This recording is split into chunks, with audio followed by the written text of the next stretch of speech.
বন্ধুরা, আশা করি তোমরা সবাই ভালো আছো। তোমার চ্যানেলে তোমাদের সবাইকে স্বাগতম। তো আজ এই মুহূর্তে তোমাদের সামনে যে বিষয় নিয়ে আলোচনা করছি, মাধ্যমিক 2025 ছাত্রছাত্রীদের জন্য ভূগোলের 2 মার্কের প্রশ্ন। তো দেখো, সবথেকে যদি বলা হয় যে সাজেশন করতে কঠিন সবথেকে বিষয় কি, সেটা হচ্ছে ভূগোলের 2 মার্কের কোশ্চেনের সাজেশন করা। কারণ এতই পরিমাণে প্রশ্ন রয়েছে এবং প্রত্যেকটা প্রশ্নই কিন্তু ইম্পর্টেন্ট। কোনো প্রশ্নকে বাদ দিয়ে বলা যায় না যে এই প্রশ্নটা আসবে না। অনেকে হয়তো তোমাদের বলবে যে 2 মার্কের জন্য 6টা প্রশ্ন লিখতে হয়, অর্থাৎ 12 মার্কের 6টা প্রশ্নের জন্য আমি তোমাদের 15টা প্রশ্ন বলছি বা 20টা প্রশ্ন বলছি, সে কটা করো, কমপ্লিট তোমরা কমন পেয়ে যাবে। আমি গ্যারান্টিতে বলতে পারি 100% ভিত্তিহীন কথা। কারণ জিওগ্রাফিতে যদি কেউ বলে 15টা বা 20টা সংজ্ঞা পড়ে 6টা 2 মার্কের প্রশ্ন কমন পেয়ে যাবে, সে ভগবান ছাড়া আর কিছুই হতে পারে না। কারণ 2 মার্কের এত ইম্পর্টেন্ট প্রশ্ন রয়েছে এবং এত বিষয় রয়েছে, প্রত্যেকটা প্রশ্নই পরীক্ষাতে আসার মতো। বিগত দিনেও আমি তোমাদের 2 মার্কের সাজেশন দিয়েছি, মানে এবছর নয়, এর আগের বছর। তার থেকে একটা কোশ্চেনও বাদ নেই, অর্থাৎ পুরোপুরি কমন পেয়েছে। কিন্তু শর্ত একটা, যে আমাকে প্রত্যেকটা বিষয় পড়তে হবে। হ্যাঁ, চালাকি নেই, অবশ্যই চালাকি আছে, অনেক কম পড়ারও জায়গা রয়েছে, সেটাও তোমাদের শিখিয়ে দেবো। তার সঙ্গে 2 মার্কের ইম্পর্টেন্ট প্রশ্ন কী কী রয়েছে সেটাও তুলে ধরবো। তবে একটা কথা খুব মানে কষ্ট করে বলছি, যে কোনো প্রশ্ন বাদ না দিয়ে প্রত্যেকটা কোশ্চেন পড়ে ফেলবে। যদিও তার মধ্যে ইম্পর্টেন্ট যে কোশ্চেন রয়েছে সেই প্রশ্নগুলোকে আমি স্টার মার্ক দিয়ে দেখিয়ে দিয়েছি। এবার আসবো পরবর্তী পয়েন্টে, যে আমাদের চালাকিটা কোথায়। দেখো, এই চালাকিটা তোমাকে কেউ বলবে না, আশা করি কেউ বলবে না। আমার এই কথাটা খুব মন দিয়ে ভালো করে বুঝে নাও, শুনে নাও এবং চালাকিটা অ্যাপ্লাই করতে পারো পরীক্ষার হলে। অ্যাপ্লাই না করলে ভালো, সব পড়লেই ভালো। এবার যদি মনে করো না স্যার আমি একটু চালাকি করব, আমি অতটা পড়ে পারবো না, আমাকে একটু শর্ট করে কীভাবে কী করলে আমি সমস্ত প্রশ্ন কমন পাবো সেটা আমাকে একটু বলে দিন। তো সেই চালাকিটা আমি তোমাদের বলছি। যাদের মনে হচ্ছে যে না স্যারের চালাকিটা আমি শুনবো না, তারা এটাকে পাস করে একটু পরে তোমরা মূল ভিডিওটাও দেখে নিতে পারো। তো এবার বলি চালাকিটা। চালাকিটা কি, দেখো 2 মার্কের কটা প্রশ্ন আসে, কথাটা খুব ভালোভাবে বুঝে নেবে। 2 মার্কের 6টা প্রশ্ন আসে। প্রথম প্রশ্নটা খুব ভালো করে বুঝবে। প্রথম প্রশ্নটা কি কি, বহির্জাত প্রক্রিয়া ও ভূমিরূপ এখান থেকে একটা আসবে এবং বায়ুমণ্ডল থেকে একটা আসবে। কথাটা খুব ভালো করে বুঝলে, বহির্জাত প্রক্রিয়া, ভূমিরূপ এবং বায়ুমণ্ডল প্রথম প্রশ্ন। আচ্ছা, বহির্জাত প্রক্রিয়া এবং ভূমিরূপের প্রশ্নটা অবশ্যই খুব ভালো করে পড়বে। আর বায়ুমণ্ডলটা আমি বলছি দ্বিতীয় প্রশ্ন। এবার আসি দ্বিতীয় প্রশ্ন। দ্বিতীয় প্রশ্ন আসবে আমাদের বায়ুমণ্ডল থেকে এবং বায়ুমণ্ডল থেকে। কথাটা খুব ভালো করে বুঝবে, বায়ুমণ্ডল থেকে এবং বায়ুমণ্ডল থেকে। তাহলে আমি যদি প্রথম প্রশ্নটা বহির্জাত প্রক্রিয়া থেকে লিখি, দ্বিতীয় প্রশ্নটা বায়ুমণ্ডল থেকে লিখি, কথাটা খুব ভালোভাবে বুঝবে। প্রথম প্রশ্ন বহির্জাত প্রক্রিয়া থেকে লিখলাম, দ্বিতীয় প্রশ্নটা বায়ুমণ্ডল থেকে লিখলাম, তাহলে বায়ুমণ্ডলের যে প্রশ্নগুলো রয়েছে সে প্রশ্নগুলো কিন্তু না পড়লেও আমার কমন আমি পেয়ে যাব। বোঝা গেল কি বললাম? তাহলে চালাকিটা কোথায়, আমি যদি বায়ুমণ্ডলটা নাও পড়ি তাও কিন্তু আমি 2 মার্কের কমন পাবো। তবে শর্ত একটাই, বহির্জাত প্রক্রিয়ার দ্বারা সৃষ্ট ভূমিরূপ থেকে যে কটা প্রশ্ন দিচ্ছি 100% পড়তে হবে এবং বায়ুমণ্ডল থেকে অল্প কয়েকটা প্রশ্ন রয়েছে, একদম অল্প কয়েকটা প্রশ্ন, সব থেকে কম পড়তে হবে বায়ুমণ্ডল থেকে। তো সেই কটা প্রশ্ন পড়বো, হয়ে গেল, 2টো প্রশ্ন কমন হয়ে গেল। আমার বায়ুমণ্ডল কিন্তু না পড়লেও চলবে, এটাই কিন্তু চালাকি। 3 নম্বর প্রশ্নের জন্য আমার আর কিছু করার নেই, কারণ 2টো প্রশ্নই বজ্র ব্যবস্থাপনা থেকে আসে, যে কারণে বজ্র ব্যবস্থাপনা থেকে যে প্রশ্ন কটা দেবো ভালো করে পড়তে হবে। 3 নম্বর চালাকিতে আসা যাক। 3 নম্বর চালাকির ভারতের 2টো পার্ট রয়েছে, একটা ভারত প্রাকৃতিক, একটা ভারত আঞ্চলিক। একটা ভারত প্রাকৃতিক থেকে আসে আর একটা আঞ্চলিক থেকে আসে। চালাকিটা কোথায়, যে কোনো একটা সাইড, অর্থাৎ আমি আঞ্চলিক বা প্রাকৃতিক যে কোনো একটা পার্টের প্রশ্ন যদি আমি ভালো করে পড়তে পারি, তাহলেই কিন্তু আমি একটা কমন লিখে আসতে পারবো। তাহলে আমি যদি আঞ্চলিক বা প্রাকৃতিক যে কোনো একটা পার্ট অফ করে দিই, আমার কোনো সমস্যা নেই। নেক্সট, তোমার উপগ্রহ চিত্র আর ভূবৈচিত্র্য সূচক ম্যাপ, 2টো পার্ট আছে দেখবে। উপগ্রহ চিত্র প্রথম একটা অংশ, আর একটা অংশ ভূবৈচিত্র্য সূচক ম্যাপ।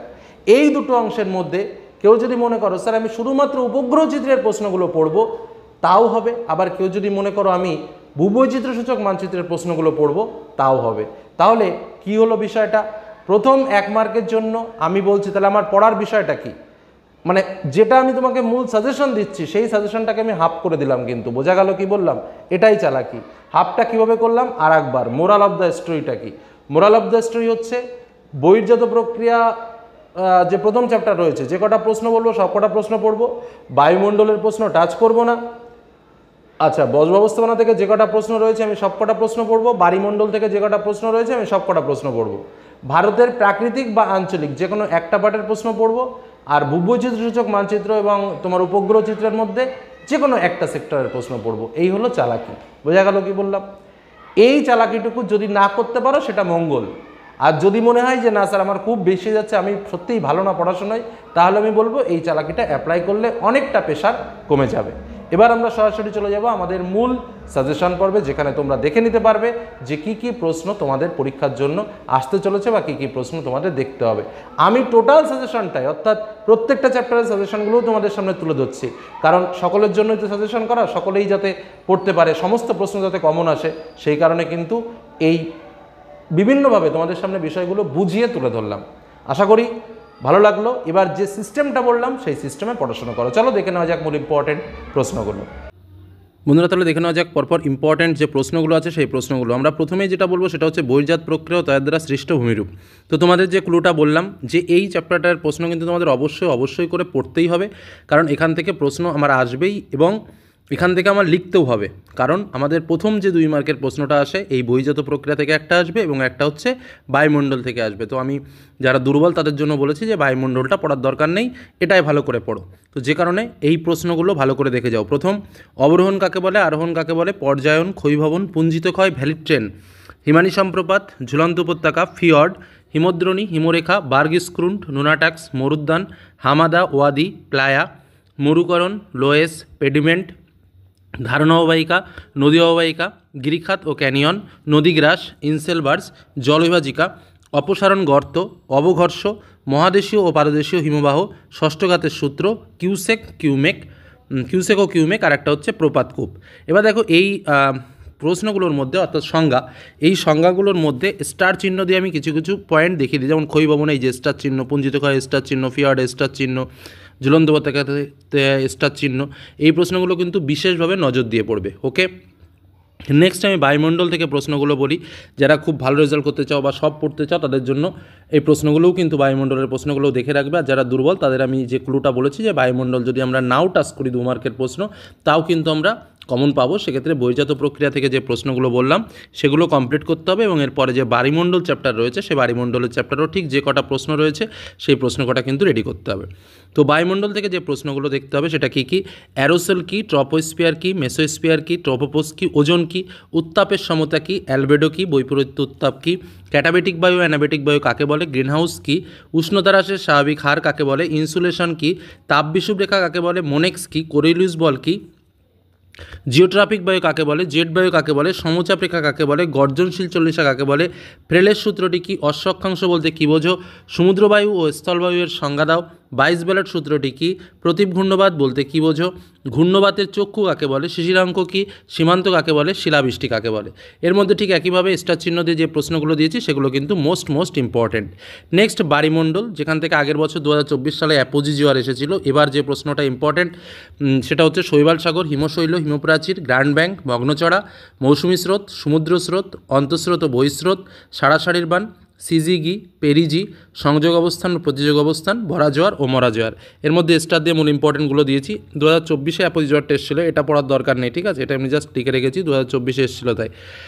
তাহলে আমি যেটা চালাকিটা কোথায় বললাম, আমি যদি এই 3টে চ্যাপ্টারের মধ্যে বায়ুমণ্ডল নাও করি আমার কিচ্ছু যায় আসে না, তবে আমাকে অবশ্যই বহির্জাত প্রক্রিয়া তার দ্বারা সৃষ্ট ভূমিরূপ এবং আমার বায়ুমণ্ডল থেকে যে কটা প্রশ্ন আমি বললাম, অর্থাৎ এখান দিয়ে শুরু করে এই পর্যন্ত এই প্রশ্নগুলো কিন্তু মিস করা যাবে না।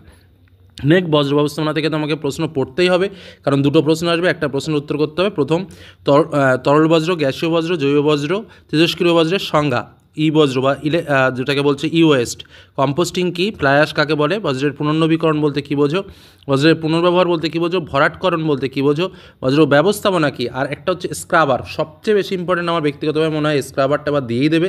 ইউট্রোফিকেশন, নিষ্কাশন আর লিচেট কী। খুব অল্প কয়েকটা প্রশ্ন রয়েছে, কটা প্রশ্ন দেখবে। ভারতের আবার 2টো পার্ট আমি বললাম, প্রাকৃতিক পড়বে নয় আঞ্চলিক পড়বে, যে কোনো একটা পার্ট তুমি ভালো করে পড়লেই একটা প্রশ্ন কমন পাবে, কারণ প্রাকৃতিক থেকে একটা আসবে, আঞ্চলিক থেকে একটা আসবে। তো যাই হোক, প্রাকৃতিক থেকে যে প্রশ্ন ইম্পর্টেন্ট, প্রথম প্রশ্ন, ভাঙর ও খাদার কাকে বলে, ভাবর ও তরাই কাকে বলে, ডেকান ট্রাপ কী, কচ্ছের রণ কী, ধ্রিয়ান, তাল, দিয়ারা, দুন, মালনাদ ও ময়দান কী, কচ্ছের রণ কাকে বলে, পশ্চিমী ঝঞ্ঝা কি, মরুস্থলী কি, শিবালিক হিমালয় কি, লেগুন কি, জল সংরক্ষণ বলতে কী বোঝো, মৌসুমী বিস্ফোরণ কি, আধি কি, আম্রবৃষ্টির সংজ্ঞা দাও, পশ্চিমী ঝঞ্ঝা কাকে বলে, কালবৈশাখী কি, মনেক্স কি। নেক্সট, রেগুড় মৃত্তিকা কাকে বলে, মৃত্তিকা ক্ষয় কি, সমোন্নতি রেখা বরাবর চাষ বলতে কী বোঝো, মৃত্তিকার গ্রথন কি, ধাপ চাষ কি, দুন কি, ম্যানগ্রোভ অরণ্য কি, অরণ্য সংরক্ষণ কাকে বলে, বনসৃজন কি।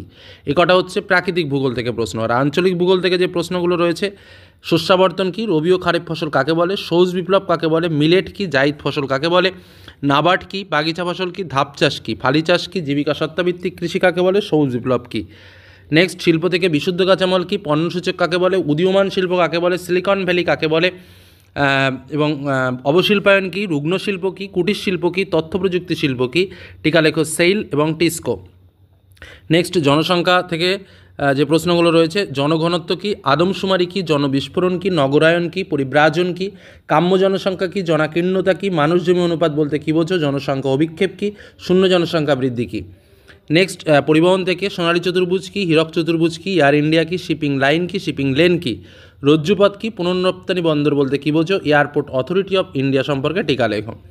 ষষ্ঠ অধ্যায় উপগ্রহ চিত্র ভূবৈচিত্রসূচক মানচিত্র, যেখান থেকে আমি বলেছি উপগ্রহ চিত্র থেকে একটা প্রশ্ন আসবে, ভূবৈচিত্রসূচক মানচিত্র থেকে একটা প্রশ্ন আসবে। তো অল্প কয়েকটা প্রশ্ন আসবে, চেষ্টা করবে সবগুলো প্রশ্নই দেখার। প্রথম, উপগ্রহ চিত্র কাকে বলে, সানসিনক্রোনাস উপগ্রহ বলতে কী বোঝো, সেন্সর কি, সার্ভে অফ ইন্ডিয়া সম্পর্কে যার জন্য লেখো, পিক্সেল বলতে কী বোঝো, এফসিসি কি, এবং ভূবৈচিত্রসূচক মানচিত্র কাকে বলে, আন্তর্জাতিক সিরিজ মানচিত্র কাকে বলে, সমভূমি, মালভূমি ও পার্বত্য অঞ্চলের টোপোগ্রাফিক্যাল মানচিত্রের দুটি করে বৈশিষ্ট্য জেনে রাখবে, দিয়ে দিতে পারে। ঠিক আছে, তো এই আন্তর্জাতিক সিরিজ মানচিত্রের যে সিরিজগুলো রয়েছে সেগুলোও কিন্তু একটু ভালো করে দেখে রাখবে, যেটা আরএফের যে বক্সটা আছে, মিলিয়ন শিট, ডিগ্রি শিট, ওই যে শিটগুলো রয়েছে সেই শিটগুলোও কিন্তু একটু দেখে রাখবে। এই হলো আমাদের 2 মার্কের প্রশ্ন। অনেকেই দুঃখ পাবে যে স্যার অনেক প্রশ্ন দিয়েছেন, কিন্তু দেখো যেটা বাস্তব সত্য সেটাই তোমাদের সামনে শেয়ার করলাম। কারণ 2 মার্কে ওই 10টা প্রশ্ন বা 15টা প্রশ্ন পড়ে কমন পাস সম্ভব না। যেটা 5 মার্কে হয় তোমাদের বলে দেবো 5 মার্কের জন্য, কিন্তু 2 মার্কের জন্য আমি পারবো না, আমি ফেলিওর, আমি স্বীকার করছি। যদি কেউ পারে তাহলে তার উপর ভরসা করলে করতে পারো, কিন্তু রিস্ক তোমার নিজের। এটাই হলো আমার কথা। যদি ভালো লাগে শোনো, না ভালো লাগলে তোমার যা মন চাই তাই করো। এটুকু বলে আজকের আলোচনা শেষ করলাম। আর যদি আমার কথা শুনতে চাও, এই প্রশ্নগুলো ভালো করে পড়ে পরীক্ষার হলে যেও, এটুকু বললাম। কমন আসবে এটা গ্যারান্টি রাখতে পারো। ধন্যবাদ।